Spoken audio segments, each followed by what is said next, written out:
Salut à tous, j'espère que vous allez bien. Alors aujourd'hui je reviens avec une nouvelle vidéo que j'ai promis de vous faire, donc je vous la fais. C'est une vidéo sur mes conseils pour organiser un voyage. Donc comme vous le savez, j'adore les voyages, on voyage beaucoup avec Nico depuis qu'on est ensemble et du coup on commence à avoir une petite expérience des voyages, enfin une bonne expérience on va dire, des voyages en général. Et c'est vrai que je vois beaucoup de monde qui a... Bon, ça se démocratise de plus en plus les voyages. Dans notre génération, on voyage beaucoup. Mais il y a quand même des gens qui ont du mal à sauter le pas, qui ont peur de l'inconnu, qui ont peur de partir à l'autre bout du monde, qui ont peur de partir pas loin aussi. Et du coup, moi, je peux vous donner des conseils, quelques petits conseils déjà de base pour organiser les choses simplement. Et vous allez voir qu'en fait, c'est vraiment pas difficile de partir en voyage. Une fois qu'on a pris l'habitude, c'est toujours un peu la même manière de procéder. Alors tout d'abord, comment je fais pour réserver mes billets d'avion? Je dis billets d'avion parce que j'habite en Corse, donc forcément, à part des fois je prends le bateau, je prends le ferry, mais la plupart du temps quand je pars en avion parce que c'est beaucoup plus rapide que le bateau. Donc où est-ce que je réserve mes billets d'avion? Généralement je vais sur Skyscanner, donc c'est un comparateur de vol. Il en existe plein des comparateurs de vol, mais moi c'est celui que je préfère, je trouve que c'est le mieux, donc moi j'utilise généralement celui-là. Après je vais toujours regarder le nom des compagnies que je connais, je vais directement sur le site des compagnies aussi pour regarder. Alors quand vous utilisez un comparateur de vol, ce que je vous conseille de faire, c'est de penser à bien effacer les cookies dans votre ordinateur.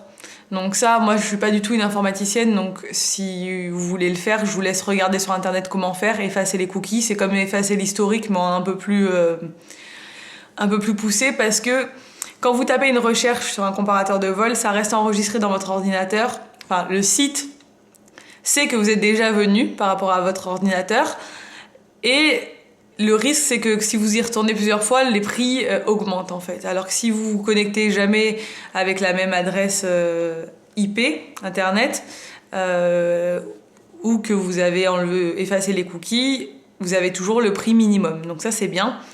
Après, apparemment, il conseille d'attendre. La meilleure période pour réserver ses billets, ce serait 3 mois avant de partir.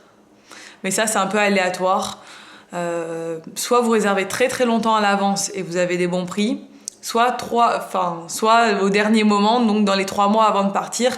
Mais dans les 6 mois avant de partir, généralement c'est pas les meilleurs tarifs, apparemment, de ce que j'ai pu lire. Mais bon, c'est comme ça que vous allez trouver les prix les plus intéressants. Et maintenant, franchement, par exemple pour partir à New York, si vous partez de France pour aller à New York, genre Paris ou Nice ou Marseille, il y a des super tarifs.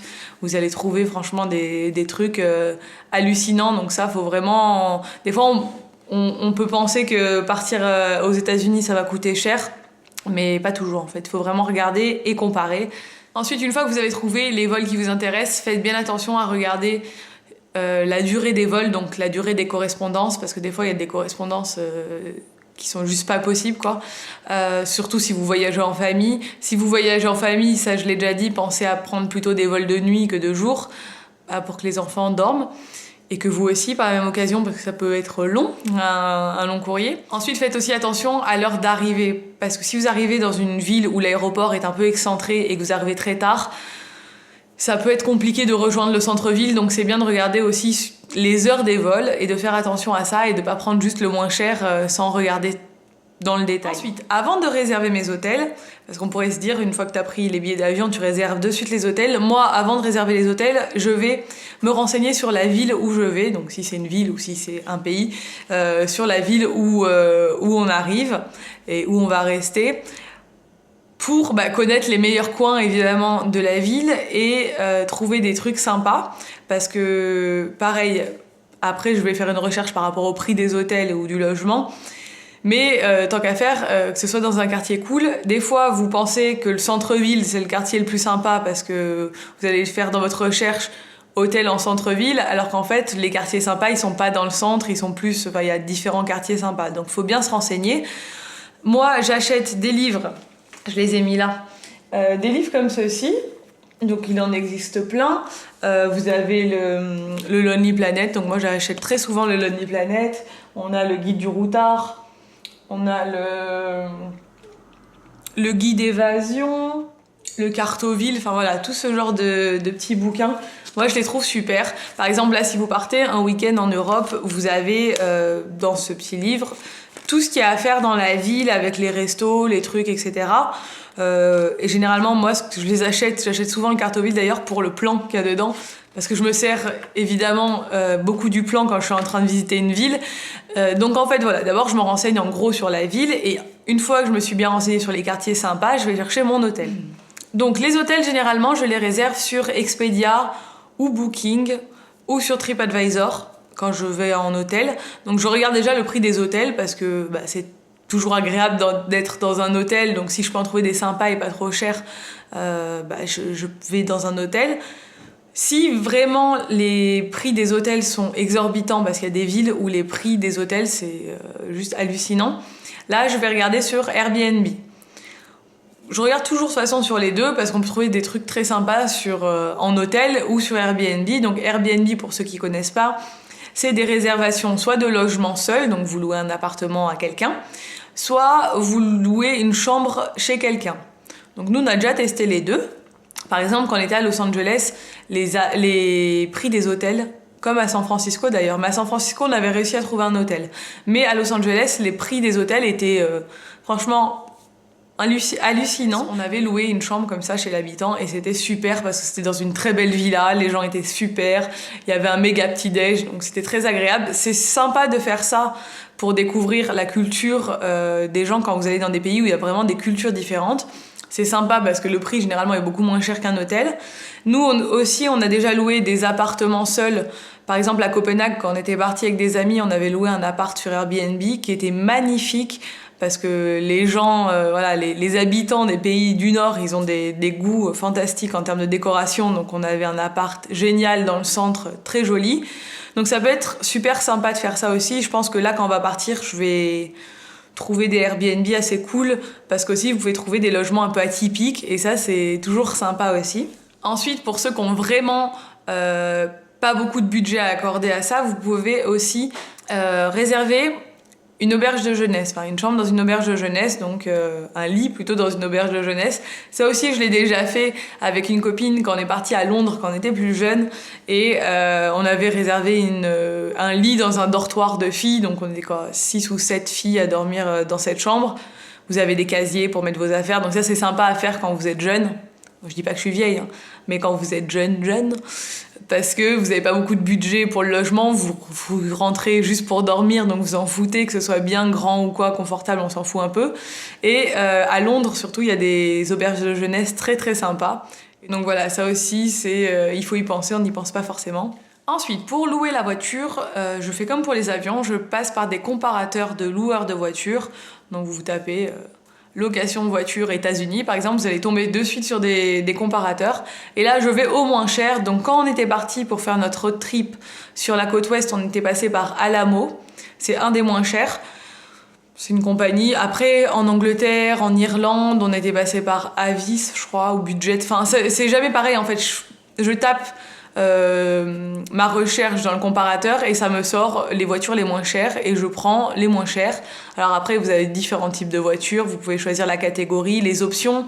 Si vous partez avec des enfants, vous pouvez rajouter dans les options un siège auto, vous pouvez rajouter le GPS, voilà, il y a différentes options à rajouter et voilà, c'est pas compliqué du tout. Pour les États-Unis, nous, ça nous avait pas coûté très cher la location de voiture, c'est vraiment abordable. Ensuite, pour organiser un road trip, nous, maintenant, quand on va dans un pays, on loue généralement, sauf si on va juste un week-end, par exemple en Europe, à Amsterdam, on n'a pas loué de voiture parce qu'on peut tout faire à pied. Il y a des villes comme ça où vous pouvez tout faire à pied. Si vous allez à Venise, ne louez pas de voiture, par exemple, c'est pas la peine. Mais nous, maintenant, quand on va dans un pays, on loue une voiture généralement et on fait tout en voiture, comme ça on est libre et on peut aller visiter au-delà de la ville.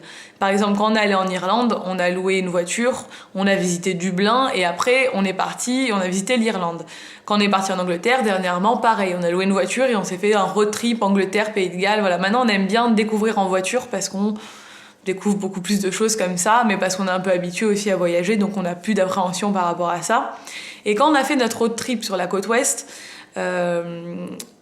c'était un gros road trip, même si c'est un road trip qui est très connu, qui est très fait, où on trouve beaucoup d'informations, il faut quand même planifier tout ça. Et moi, j'ai planifié mon parcours sur Google Maps.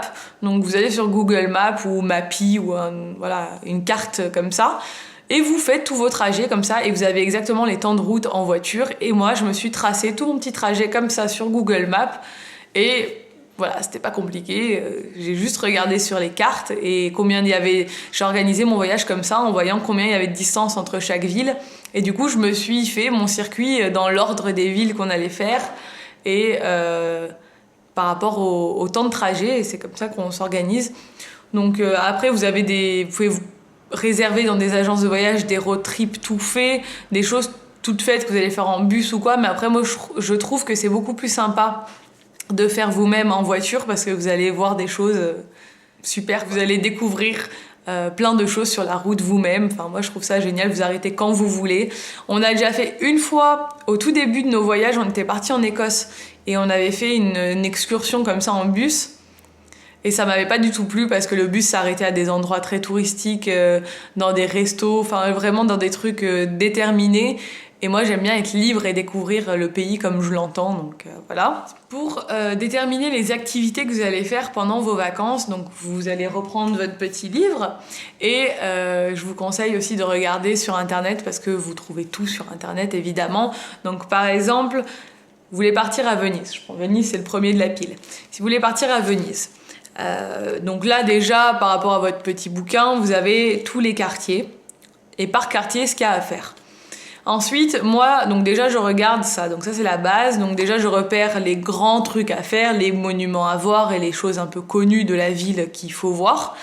Ensuite, je vais sur Internet et je tape blog, voyage et le nom de la ville ou le nom du pays où je vais. Et là, je tombe sur tous les blogueurs qui sont partis dans ces pays-là et qui ont fait des articles. Donc je regarde tout ça, je lis et généralement eux ils ont bien fait plein de recherches et ils vous trouvent ils vous montrent des super endroits à voir. Donc voilà, moi c'est comme ça que je fais, des super endroits et des super restos aussi et magasins, voilà. Et je tape aussi souvent blog mode Amsterdam par exemple. Et là vous avez toutes les blogueuses mode qui sont parties. Parce que généralement, les blogueuses mode, elles font aussi des articles voyage dans leur blog, où elles vous montrent où elles ont mangé, etc. Et c'est comme ça qu'on découvre des adresses très sympas. Ensuite, ce que je fais, c'est que je planifie. Alors, il y a des gens qui voyagent pas du tout comme moi, qui seront pas d'accord avec moi parce que c'est pas leur façon de faire. Mais moi, c'est ma façon de faire et j'aime voyager comme ça. Donc moi, je planifie tout. C'est-à-dire que quand je pars en vacances, je sais où je vais. Nico, lui, il suit, c'est tout. Il sait même pas où on va. J'ai la chance d'avoir un bon sens de l'orientation. Donc quand je regarde un plan, pour moi, c'est très clair. Je sais lire un plan et voilà. Donc ça me parle de suite. Et je planifie tout parce que j'ai pas envie de perdre de temps. Donc ce que je fais par exemple, quand vous partez en long week-end en Europe, vous n'avez pas beaucoup de temps et vous voulez voir un maximum de choses. Moi, j'ai envie de voir un maximum de choses. Personnellement, quand je pars en vacances, c'est pas pour me reposer. Parce que j'ai une vie où je peux me reposer toute l'année, j'habite à la plage et tout, donc ça va, je pars pas en vacances pour me reposer. Le type de vacances que j'aime, moi, c'est de me lever tôt et voir un maximum de choses dans la journée. Et voilà, et profiter à fond de mes vacances. Je planifie par zone dans la ville. Par exemple, je vais le premier jour faire toute une zone et le deuxième jour toute une autre zone, mais je vais pas perdre de temps en fait. J'optimise dans la zone, je fais tout ce qu'il y a à faire dans cette zone-là. Je vais pas faire au hasard en fait, parce que c'est dommage de perdre beaucoup de temps à chercher des choses parce qu'on s'est pas renseigné à l'avance. Du coup, on passe la moitié de nos vacances à se demander ce qu'on va faire ou où est-ce qu'on va aller, à regarder ce qu'il y aurait à faire dans la ville, etc. Donc c'est bien de le planifier avant, moi je trouve. Après, je me laisse toujours du temps pour découvrir, c'est-à-dire que quand je suis dans une ville, je me dis, on a la demi-journée pour visiter ce quartier. Même si je sais qu'il faut 2 heures pour le visiter, je me laisse plus parce que je me laisse le temps de découvrir par moi-même. Si je vois des choses qui ont l'air intéressantes et que j'avais pas notées, au moins j'ai le temps de les faire aussi. Je me planifie pas telle rue, quoi. Je veux dire, je me planifie des zones et ensuite je découvre au fur et à mesure de ce que je vois dans mon voyage. Après moi quand je suis en voyage, j'aime beaucoup découvrir et faire des choses que je fais pas à la maison et du coup découvrir des restaurants, manger des super petits déj, des méga brunchs dans des endroits très jolis et du coup ça, pareil il faut se renseigner en amont parce que c'est pas en marchant dans la rue, même si des fois on tombe sur des super trucs, hein. Mais des fois on passe du temps à chercher un resto et puis on en prend un peu par dépit et du coup c'est dommage parce que vous êtes passé peut-être à côté de super endroits. Donc en amont, je me renseigne donc sur les blogs comme je vous l'ai dit, aussi sur TripAdvisor parce que c'est super important. J'ai trouvé des super restos sur TripAdvisor qui payaient pas de mine, notamment à San Francisco, on était allé manger dans un resto et à Venise aussi d'ailleurs. Et il y avait que des locaux. C'est-à-dire qu'il n'y avait pas de touristes et généralement c'est dans ces restos-là qu'on mange le mieux et c'était des super restos de fruits de mer et voilà, on avait trop bien mangé et c'est pas un endroit auquel j'aurais pensé, c'est pas un endroit sur lequel je me serais attardée en passant devant, pas du tout parce que ça payait pas de mine, mais en fait c'était génial. Donc c'est bien de se renseigner un peu. Après si vous voulez faire aussi des méga petits déj, des brunchs et tout, de vous renseigner avant, vous trouvez toujours des trucs très sympas et souvent faut réserver. Donc c'est bien de se renseigner en amont. Ensuite, moi je vous conseille si vous partez pas longtemps, quelques jours dans une ville, c'est de vous renseigner sur quelques petits trucs en amont aussi pour pas perdre du temps sur place. Par exemple, moi ce que je fais, c'est que avant de partir dans une ville, donc Amsterdam, Londres ou quoi, je me renseigne sur le temps de trajet entre l'aéroport et mon hôtel et les moyens de transport entre l'aéroport et mon hôtel. Parce que, par exemple, si vous arrivez à Londres, je dis ça parce que je connais très bien Londres, à Londres il y a 5 aéroports. Il y a des aéroports qui sont très loin du centre-ville. Si vous arrivez tard, par exemple, vous arrivez à 23h à Londres, à Luton, à l'aéroport de Luton, comment vous dire que si vous loupez le dernier train, il n'y a plus de métro, il n'y a plus rien, vous êtes en galère et il y a des choses comme ça qu'il faut savoir se renseigner avant pour pas arriver et se retrouver embêté à perdre 4-5 heures à réussir à rejoindre le centre-ville, notamment dans les horaires un peu... genre quand c'est très tôt le matin ou très tard le soir. Donc ça, faut faire attention. Et aussi, à vous renseigner sur les moyens de transport dans la ville, donc tout ce qui est métro, bus, les cartes de métro, où est-ce que vous pouvez acheter la carte de métro, combien ça coûte, si vous pouvez acheter des cartes pour plusieurs jours, de bus, de métro, voilà, ça c'est le genre de choses, si vous êtes renseigné en avance, vous arrivez là-bas, vous allez directement à l'endroit où vous savez ce que vous devez acheter et vous avez gagné genre 2 heures. Parce que si vous arrivez dans une ville, vous savez pas, il faut chercher, demander, aller à tel endroit. Enfin voilà, ça, vous perdez un temps fou. Et c'est le genre de choses que je fais toujours maintenant parce que j'ai le réflexe avant de partir de rechercher ces informations-là. Donc voilà, ça c'est les conseils de base, on va dire, que j'ai à vous donner par rapport à l'organisation des voyages. Je pourrais, ça fait déjà... plus de 20 minutes que je suis en train de parler devant la caméra, donc je vais m'arrêter là. Si vous voulez des vidéos sur les voyages, comme je vous l'ai dit, c'est avec plaisir. Comme vous voyez, quand je commence à en parler, je m'arrête plus, donc voilà. N'hésitez pas à me dire ce qui vous intéresserait de savoir en barre d'infos, comme ça je pourrais refaire des vidéos sur ce thème. Si vous voulez des vidéos sur des destinations en particulier, dites-le moi aussi, parce que, par exemple, les États-Unis, parce qu'on a fait New York, Las Vegas, San Francisco, Los Angeles, donc ça, et puis là on va repartir, donc je peux vous donner des renseignements sur les États-Unis, des destinations en Europe également, surtout Royaume-Uni, et voilà, tout ce qui est Irlande, Pays de Galles, Écosse, tout ça aussi je peux vous renseigner là-dessus. Si vous voulez, voilà, dites-moi, c'est un peu comme vous voulez, si vous avez des questions, n'hésitez pas, je vous répondrai, il y a sûrement des choses que j'ai oubliées parce que je fais cette vidéo un peu comme ça, en plus, voilà, j'ai pas pensé forcément à tout. Dites-moi, n'hésitez pas. J'espère que cette vidéo vous a plu. Si c'est le cas, n'hésitez pas à la liker et à vous abonner. Et je vous dis à bientôt pour une nouvelle vidéo. Ciao! Salut tout le monde, j'espère que vous allez bien. Bienvenue dans un nouveau vlog.